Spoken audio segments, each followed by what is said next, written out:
Bueno, bienvenidos a todos. Muchas gracias por participar del webinar Mobile Toolkit, mejora la calidad de tus aplicaciones más allá del código. Mi nombre es Joaquina Scatone, Growth Marketer de Posumus y voy a ser la moderadora de este webinar. Les recuerdo que a todos que pueden ir dejando sus consultas en el chat y al finalizar las presentaciones vamos a estar respondiendo las mismas. Vamos a presentar a los oradores de este webinar. Todos pertenecen al equipo de Mobile. Javier Valdivieso, Software Engineer de Posumus, Julián Miño, también Software Engineer, y Josué Sosa, también Software Engineer de Posumus. En esta oportunidad, nuestros expertos les van a estar hablando acerca del monitoreo de problemas usando Crashlytics, deshabilitando características en tiempo real con Remote Configuration, publicaciones progresivas en Stage Rollout y Phase Release, y el uso de SonarQube como primer filtro. Así que ahora sí le voy a dar la oportunidad a Javier, quien va a dar inicio a este webinar. Bien. Bueno, buenas tardes a todos. Gracias por la introducción. Ahora vamos a empezar hablando de los temas que vamos a tratar. Como sabemos, las aplicaciones móviles trabajan de forma descentralizada y eso puede llegar a ser un problema grande a la hora de prevenir y detectar errores. Ahora en las siguientes diapositivas vamos a tratar de responder a los interrogantes de cómo mejorar el proceso de creación de código para que tengan la mayor calidad y así evitar problemas posibles. De no ser posible evitarlos, cómo encontrarlos y corregirlos. Bien, para empezar, vamos a partir de que el error más fácil de corregir es el que se detecta antes de publicar. Por eso, tener un proceso bien definido para incluir nuevo código y entregar esos cambios puede ayudarnos mucho. CI/CD es un proceso dentro de las prácticas de DevOps, donde por un lado CI, que es la integración continua, es donde vamos a escribir el código y subirlo a un sistema de control de versiones. Se va a compilar el proyecto, va a generar los binarios que necesite y va a correr los tests para validarlo. Una vez que todo esté completado, pasamos a CD, que es el despliegue continuo, donde vamos a entregar ese código en los entornos para el uso de los usuarios, ya sean estos usuarios finales o usuarios de prueba. Bien.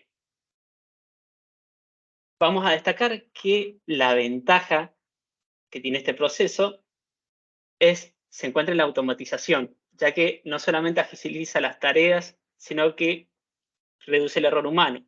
Muchas veces las tareas repetitivas se vuelven tediosas y por distracciones o negligencias termina desembocando en algún fallo. Muchas veces cuando no está automatizado algo, por ahí usamos perfiles para desplegar o corremos migraciones a mano, tenemos la desgracia de que hacemos un clic mal o ponemos mal alguna dirección, entonces eso termina generando un problema en el despliegue. Bien. Esta automatización nos permite, por un lado, más fiabilidad en las pruebas, al quitar complejidad en el proceso del desarrollador, y los cambios en el código se realizan de forma seguida y son más pequeños. Esas son algunas de las ventajas. Lo que nos lleva al punto 3, que es que el mantenimiento y las actualizaciones son más sencillas. Es decir, al tener cambios más pequeños y realizarse de forma más seguida, se puede volver atrás atrás de ser necesario, y eso no impacta tanto porque no se esperó tanto a que se acumulara tanto trabajo. Todo eso en conjunto termina desembocando en el último punto, que es la reducción de costos, ya que el desarrollador se enfoca en la escritura del código y los tests.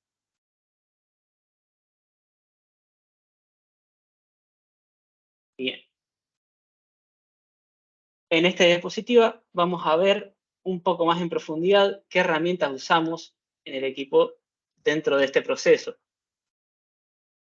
Por un lado, usamos Git para el control de versiones de código.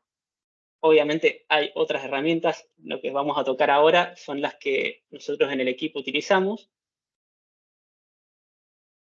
Git, a su vez, tiene configurado para este proceso de integración un runner que no es más que una máquina virtual que está corriendo las tareas automatizadas cada vez que subimos nuevo código. Dentro de estas tareas tenemos el análisis de código, para el que usamos SonarQube, y los tests, que eso va a depender exactamente de cada proyecto en particular. También tenemos CD, que dentro podemos, digamos, dividirlo en dos partes, que es Continuous Delivery y Continuous Deployment. Continuous Delivery lo que va a hacer es tomar este código compilado y, digamos, subirlo en un paquete o en una imagen a un repositorio remoto. Ese repositorio después podemos nosotros encargarnos de enviarlo a los entornos a través de la parte de Continuous Deployment, o puede haber una parte de operaciones encargado de llevar, digamos, ese paquete a los entornos de producción. Justamente en ese proceso de despliegue, en el de Continuous Deployment, lo que vamos a hacer es desplegar ese código en lo que puede ser una máquina virtual con un servidor IIS, por ejemplo, dependiendo de lo que sea el código, podría ser una API en este caso, un servicio serverless, un Azure App Service, por ejemplo. También vamos a correr las migraciones para la base de datos, o, de ser necesario también, subir el código realizado a las App Store, que puede ser en este caso Android o iOS.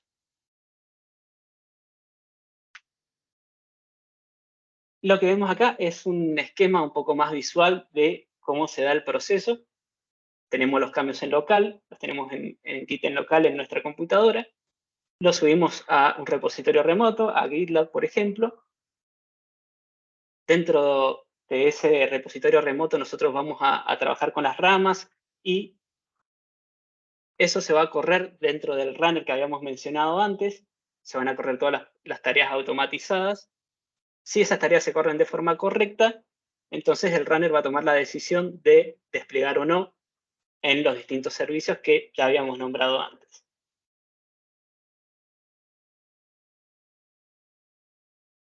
Bien. Algunas de las cosas que nos van a ayudar mucho en este proceso van a ser, en primera instancia, cuando creamos el merge request, que es cuando subimos el código que hemos desarrollado, usar templates dentro de esos merge requests, lo que nos va a ayudar en muchos casos a no olvidarnos de ninguna tarea o dejar algún pendiente a la hora de integrar el código. Acá, como podemos ver en las imágenes, tenemos para completar ciertos campos, por ejemplo, qué tarea de Redmine hemos estado realizando, con un enlace para revisar en cualquier caso, una descripción de cuál es el problema y de cómo lo hemos solucionado, un checklist que nos va a decir, por ejemplo, si tenemos nuevos cambios que están cubiertos por los tests, si SonarQube ha detectado algún problema, si hay migraciones que faltan ser ejecutadas o si han tenido algún error. Si en Redmine hemos cambiado el estatus de las tareas, y también si en el archivo changelog, que es el que lleva los cambios en el código y que es lo que hemos estado implementando, ha sido actualizado. También tenemos dentro de este template, por ejemplo, si una persona lo va a revisar, podemos dejar información, como por ejemplo, qué usuario necesitaría utilizar para probar estos cambios que hemos metido, o alguna imagen para que de forma más visual la persona pueda guiarse a la hora de hacer la prueba. Una vez que pasamos la parte de merge request y ya se ha creado, por ejemplo, tenemos SonarQube, que es una herramienta que nos va a servir para analizar el código, es decir, vamos a verificar la calidad del código. Acá en la imagen que estamos viendo tenemos un dashboard que nos da bastantes datos, nos dice, por ejemplo, si se ha detectado algún bug, si hay alguna vulnerabilidad, si hay algún problema de seguridad. También nos muestra la cobertura del código, y en el caso de que haya líneas duplicadas también lo podemos ver. Todo esto es configurable. Nosotros podemos definir todos estos parámetros para saber cuál va a ser el umbral de nuestra tolerancia. O sea, por ejemplo, podríamos definir que no puede pasar ningún bug. Si hay un solo bug, el proceso ya se corta. O, como vemos en la imagen, que hay 2 problemas de seguridad, nos sigue dando correctamente el análisis porque nosotros lo hemos estipulado así y hemos dado cierta tolerancia.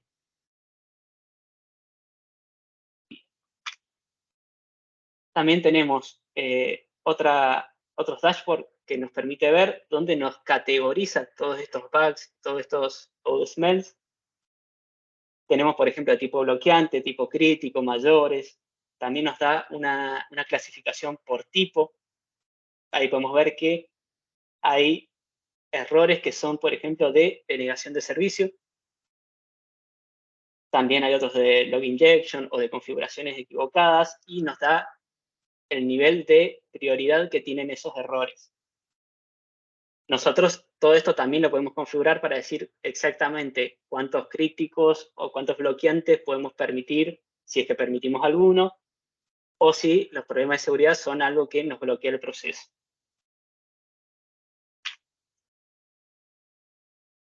No solamente nos va a dar la cantidad y de qué tipo, sino que también podemos ingresar a cada uno de esos errores y ver en qué línea está y qué recomendaciones nos puede dar para corregir ese problema. Acá lo que estamos viendo es que ese mismo error que estamos viendo antes de denegación de servicio, nos lo muestra en el código y nos dice que deberíamos quitarlo o minimizarlo, es decir, bajar la cantidad de ese parámetro que estamos permitiendo. Y también nos da la posibilidad de cambiar el estatus en el caso de que, por ejemplo, sea algo que ya aceptamos o ya sabíamos que eso debía estar ahí, entonces lo podemos poner como corregido o como permitido.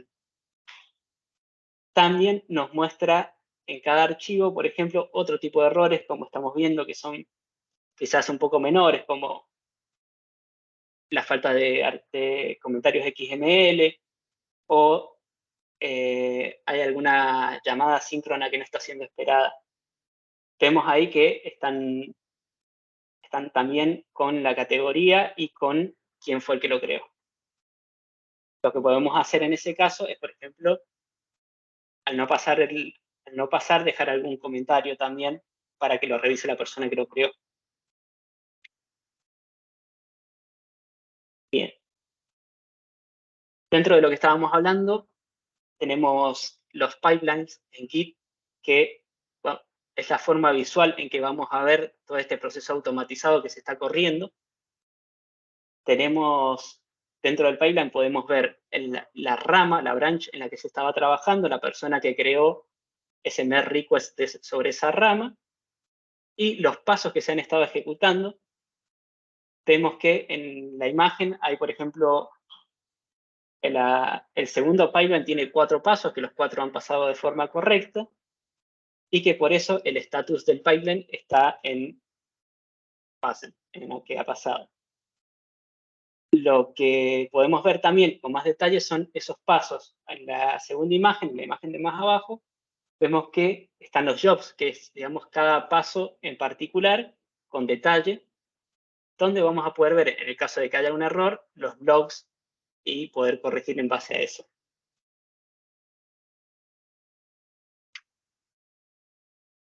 Otra herramienta que nos va a ayudar mucho a la hora de trabajar va a ser las integraciones. En nuestro caso, por ejemplo, tenemos los pipelines conectados con Teams, que es el sistema de mensaje que nosotros utilizamos en el equipo. Esto lo que nos va a permitir es que nosotros cada vez que creemos un merge request, cada vez que corramos un pipeline, cada vez que corra de forma correcta o que dé un error, nos va a estar avisando a un chat de Teams para saber cuál es el estatus de esas tareas que se están corriendo.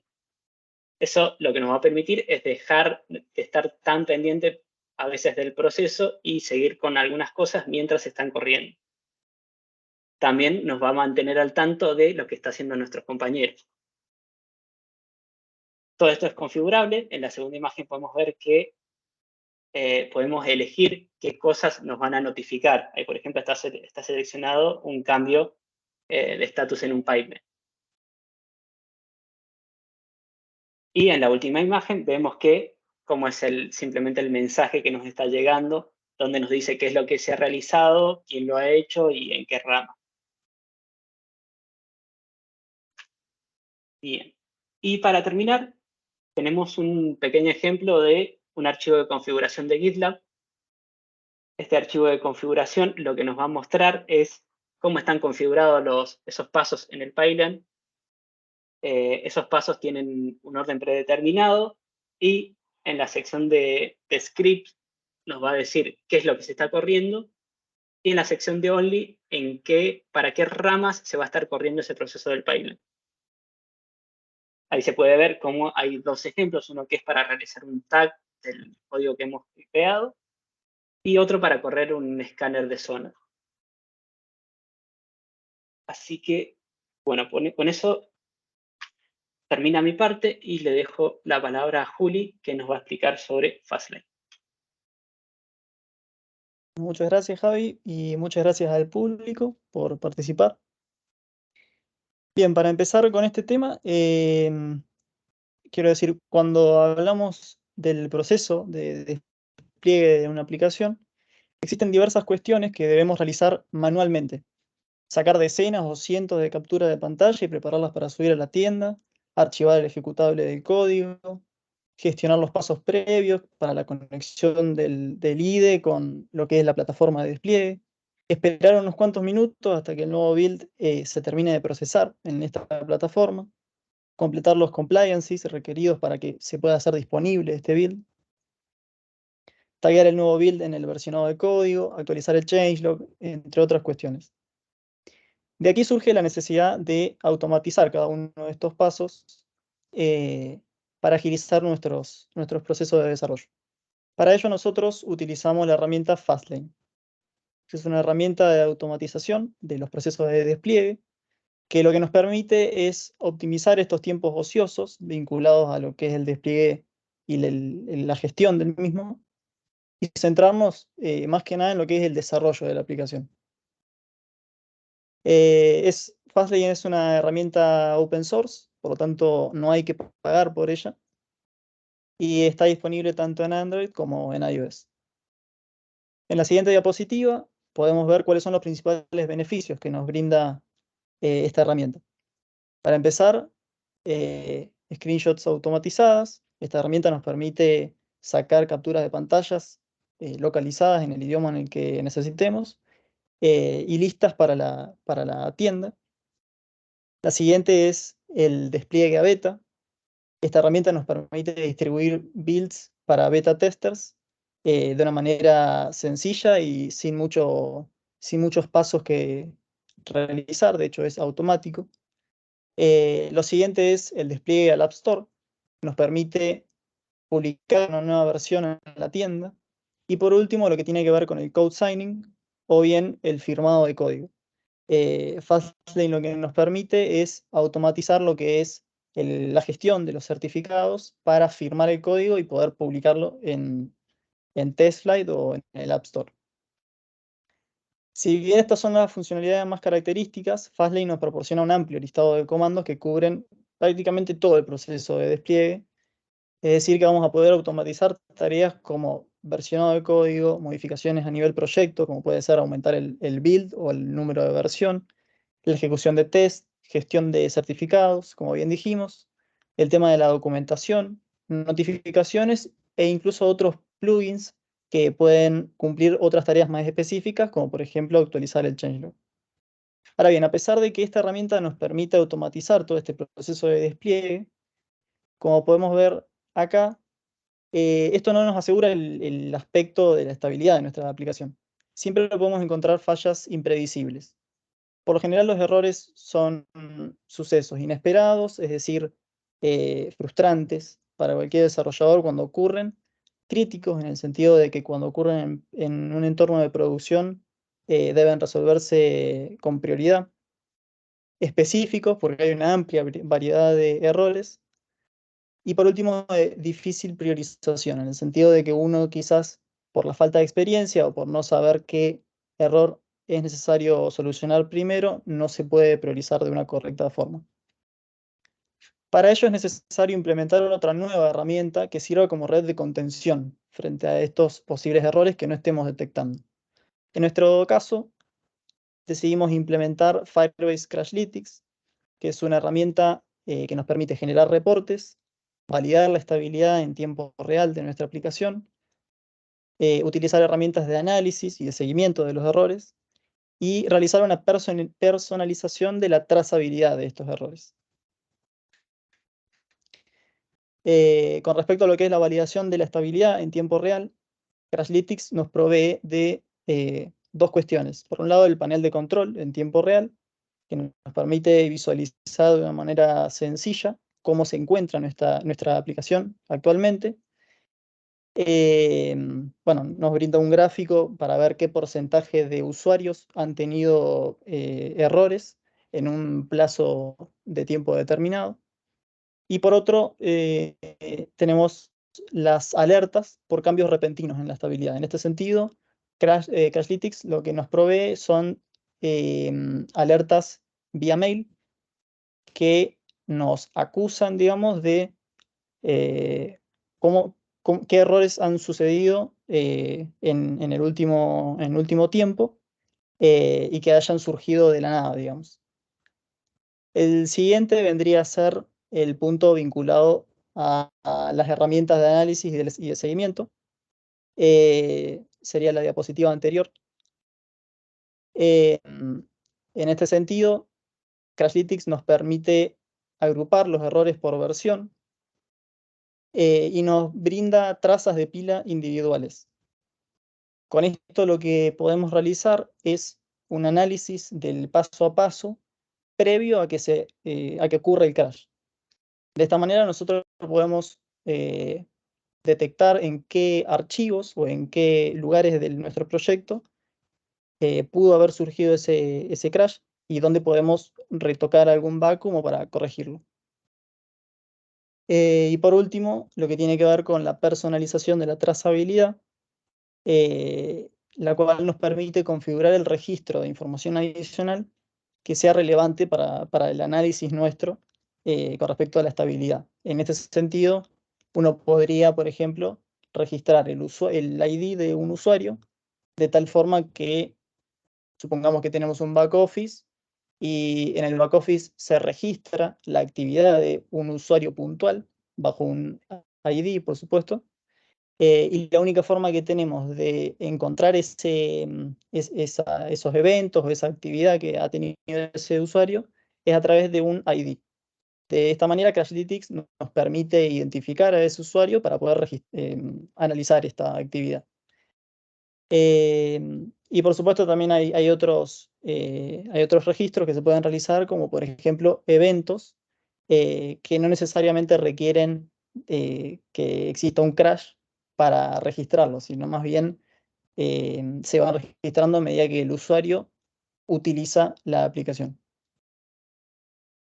Bien, ahora lo voy a dejar con Josué para que explique qué pasa en caso de que Crashlytics no nos acuse de todos los errores que ocurren en nuestra aplicación. Gracias, Juli, y buenas tardes a todos. Bien, como decíamos, nos empiezan a llegar reportes desde Crashlytics que nuestra aplicación está fallando. ¿Qué hacemos? A diferencia de otros tipos de contextos de desarrollo, por más rápido que sea nuestro equipo de trabajo, el hotfix no necesariamente va a llegar a todos los usuarios a la misma velocidad. Esto se debe a diversas razones, ya sea la propia velocidad de propagación, que no es la misma para todos los dispositivos, como que a veces requerimos que un usuario acepte la actualización, o que cada actualización va a requerir la aprobación por parte de las tiendas, ya sea la Play Store o la App Store, que puede demorar desde una tarde hasta 48 horas, y esto si es que no encontraron, por ejemplo, alguna política de privacidad que había faltado actualizar. Entonces, ¿cómo hacemos para mitigar o prevenir esta situación en el equipo? Vamos a ver dos herramientas que utilizamos, que son los Stage Rollouts y Remote Config. Bien, empezando con Stage Rollouts, es una forma de prevenir el impacto de bugs en nuevas features. O sea, implicará un lanzamiento progresivo de nuestras versiones, en lugar de enviar la actualización a todos los usuarios al mismo tiempo. Esto nos va a permitir realizar una recopilación de la información de forma real, con usuarios reales, e identificar problemas, pero todo esto sobre un subconjunto de los usuarios, en vez de identificarlos cuando ya está al 100%.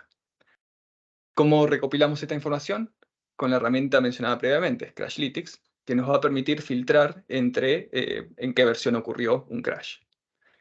En menor medida también podemos ver los analytics o los reviews que nos dan los usuarios en las tiendas. Todo esto obviamente dependiendo cuántos usuarios tenemos y qué tipo de actualización enviamos. Esta herramienta es, en mi opinión, principalmente útil en Android, porque tenemos una gran cantidad de versiones en el mercado y aún mayor la cantidad de dispositivos distintos. Entonces, a veces es difícil asegurar que funcione correctamente una nueva actualización en el 100% de los usuarios. Por dar un ejemplo que nos ocurrió, luego de una actualización que hicimos en una vista que tenía acceso a la cámara del teléfono, empezamos a recibir reportes de crash. Cuando verificamos, detectamos que solamente ocurría en Android en dispositivos plegables. Ningún miembro del equipo tenía uno de estos dispositivos, entonces al haber utilizado Stage Rollouts nos permitió tanto identificar el problema como que solamente impactara en un grupo reducido de usuarios con estas características. Bien, tanto la Play Store como la App Store nos va a permitir dos tipos de segmentación de usuarios al momento de hacer el despliegue, que puede ser tanto por país como por porcentajes. Al menos en nuestro equipo utilizamos generalmente por porcentajes, donde hay una diferencia entre ambas plataformas. Android es usualmente más flexible, nos va a permitir alterar el porcentaje de lanzamiento que nosotros queramos, pero esto significa que es un proceso manual. Solamente llegará al 100% de los usuarios cuando un desarrollador ponga al 100%. En cambio, iOS es un proceso automático. Durante el plazo de 7 días se irá actualizando el porcentaje cada día mayor hasta llegar al 7º día con el 100% de los usuarios. Ambas plataformas nos va a permitir pausar el lanzamiento ante problemas, con el detalle de que en iOS tenemos un plazo máximo de 30 días. Entonces, detectamos un problema, ponemos pausa a la actualización, lo corregimos y mandamos una nueva actualización. Si estamos utilizando Stage Rollouts en ambos casos, por ejemplo, detectamos el problema del 30% de usuarios en Android, y enviamos la nueva corrección también con Stage Rollouts a 40%, ese 40% estará conformado por el 30% que está inscripto al Stage Rollout anterior, más un 10% de usuarios tomados de forma aleatoria. Eso quiere decir que el Stage Rollout siempre va a priorizar a usuarios que estaban inscriptos a uno anterior. Bien, ya en la siguiente diapositiva pasamos a la otra herramienta, que es Remote Config. Es un servicio en la nube que forma parte de las herramientas que nos brinda la plataforma de Firebase. Nos va a ofrecer la habilidad de realizar cambios dinámicos en nuestras aplicaciones sin requerir pasar por todos los procesos de actualizaciones o el pedir a los usuarios que nos acepten actualizar. Un punto que diferencia esta herramienta de otras similares, o por ejemplo utilizar un servicio desde backend, es su integración con Firebase Analytics, lo que nos va a permitir segmentar a los usuarios de forma más granulada y recopilar datos de cómo se comportan con los cambios que vamos haciendo. Remote Config nos va a permitir definir varios tipos de variables, más allá de valores booleanos, como strings, valores numéricos o hasta objetos JSON. Y al momento de crearlas también nos va a permitir setear el valor predeterminado según distintas condiciones. Estas pueden ser, por ejemplo, que sea solamente verdadero para usuarios con Android, o dependiendo qué versión de la aplicación tienen, o hasta, por ejemplo, la ubicación geográfica de los mismos. Esto significará que podemos adaptar la experiencia de la aplicación según el usuario en qué grupo concreto se encuentra. Bien, en la siguiente diapositiva veremos que el uso principal que le damos, por lo menos nosotros en nuestro equipo, a esta herramienta, es el feature flagging. O sea, el mostrar o ocultar una funcionalidad dependiendo del valor que tiene asignado en Remote Config. Voy a dar dos ejemplos. El primero que nos ha pasado es cuando empezó Android 13 a estar disponible al público. Empezamos a recibir reportes de crash. Cuando verificamos, ocurría en una integración que teníamos con Facebook. y solamente pasaba con usuarios con Android 13. Este tipo de integraciones, para aquellos gente que lo haya hecho, sabe que es usualmente más complicado de lo habitual, porque además del proceso común de desarrollo y enviar la actualización, requiere la aprobación por parte de la red social. Entonces, ¿qué hacemos mientras tanto? ¿Dejamos que crashee? No. Pusimos la bandera de esta integración en falso. Y la pusimos en falso solamente para dispositivos con Android 13. Entonces, aquellos usuarios con iOS veían la integración, aquellos usuarios con Android 12 e inferiores también la veían, y los usuarios con Android 13 al menos no les crasheaba la aplicación. Una vez solucionado y que ya estaba desplegado, pusimos la bandera en verdadero y listo, ya está accesible para todos los usuarios. Y para ser por ahí un poco más preciso, la pusimos en verdadero para todos los usuarios, excepto aquellos con Android 13, y la versión de su aplicación es menor a la que tenía la solución. Ya pasados los meses y revisado Analytics que no había usuarios con esta versión, se puso en verdadero para todos para simplificar. La otra ejemplo que quería dar es a la inversa, cuando entra una feature a producción, pero con las banderas en falso. Esto puede pasar, por ejemplo, cuando trabajamos en un equipo de multiplataforma, que iOS terminó un desarrollo antes que Android, pero se quería hacer el lanzamiento en conjunto, o que esté terminado las aplicaciones, pero el backend, por alguna razón, todavía no está sus servicios en producción. Entonces, en vez de tener una rama aparte en Git que hay que mantener actualizada, o peor, que esto sea un bloqueante y no se pueda mandar nuevas features a producción hasta que se arregle, se envía a producción, pero con banderas en falso. Entonces, los usuarios ya no lo ven. Una vez que solucionamos el bloqueante, ponemos las banderas en verdadero y listo, ya está accesible para todos los usuarios. O hasta también podemos utilizar el stage rollout mencionado previamente, pero ya dentro de remote config, porque la funcionalidad ya está en producción. Entonces, lo que hacemos es cambiar la bandera a verdadero para un 10, 30, 40% de usuarios, etc. Bien, ya en la siguiente diapositiva vemos que además del feature flagging, el remote config nos ofrece otras funcionalidades, entre ellas la segmentación de usuarios, que significa que podemos dirigir cambios o características o la apariencia de nuestra aplicación dependiendo al grupo de usuarios en que se encuentra cada uno de nuestros usuarios. Por ejemplo, podemos adaptar para que usuarios inexpertos se les vean los tutoriales, mientras que los usuarios más avanzados no la ven. O al revés, que, no sé, pedimos el pop-up con el review para las tiendas, que pongan las 5 estrellas solamente a usuarios experimentados o que han hecho algunos hitos de nuestra aplicación. De esta manera tenemos respuestas en las tiendas de usuarios más comprometidos. El otro uso que tenemos son las pruebas A/B o el A/B testing, que es una técnica utilizada para evaluar la efectividad de cambios en la aplicación o para elegir entre opciones similares. De esta forma vamos a poder tomar una decisión más informada sobre la implementación de estas nuevas features. Un ejemplo concreto donde utilizamos estas pruebas fue en una funcionalidad que estábamos cambiando cómo hacíamos las campañas de suscripciones para nuestras aplicaciones, y en vez de hacerlo al 100% de los usuarios, lo hicimos con A/B testing. El grupo A tenía la nueva campaña, mientras que el grupo B lo utilizamos como control y tenían las campañas anteriores. Una vez revisado en Analytics que el grupo A tenía una mayor cantidad de suscripciones, ya lo lanzamos al 100% de los usuarios.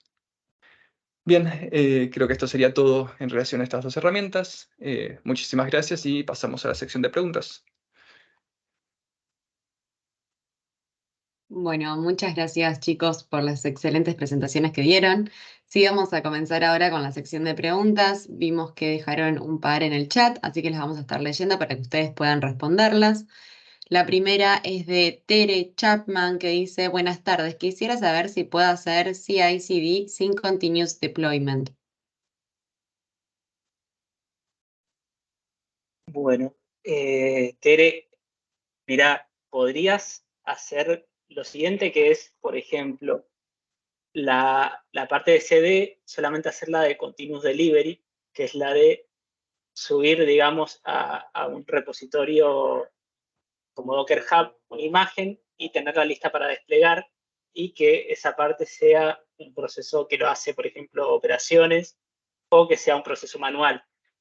También podrías no tener la parte de continuous delivery y directamente desplegar desde la parte de la integración, hacer directamente el despliegue al entorno de producción sin que sea automatizado, es decir, que se realice todo el proceso hasta esa parte y que uno tenga que ir a apretar el botón de desplegar, por decir de una forma.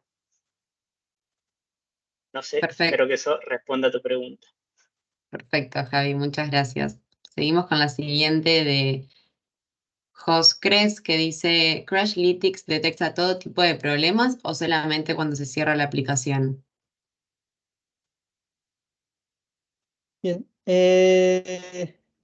Mira, es así. Crashlytics es una herramienta que en principio brinda la posibilidad de poder traquear lo que son los crashes, o sea, que la aplicación falla por completo y se cierra. Entonces, la implementación genérica, por así decirlo, o básica de Crashlytics, te permite traquear eso. Después, lo que tiene que ver con el traqueo de eventos que ocurren durante la ejecución de la aplicación, pero sin que crashee, sí es posible, nada más que, bueno, obviamente se tiene que personalizar lo que tiene que ver con la trazabilidad. Es lo que veníamos hablando anteriormente, de poder registrar eventos en cada uno de los lugares donde uno no sabe si está ocurriendo o no un problema, pero que no significa un crash necesariamente. Entonces ahí se registra un evento y queda en el panel de control, digamos, para después revisar. Perfecto, Julián, muchas gracias. Espero que haya respondido a su consulta. La siguiente es de Gustavo López, que dice, si en un lanzamiento progresivo detecto un bug que afecta al 10%, ¿puedo frenar y forzar un update de versión a los usuarios? Buenas tardes, Gustavo. Sí, ¿se puede frenar? Sí, en ambos tipos de plataformas. Cuando envías una nueva actualización, si seguís utilizando Stage Rollouts, al menos ese 10% le llegará esa actualización.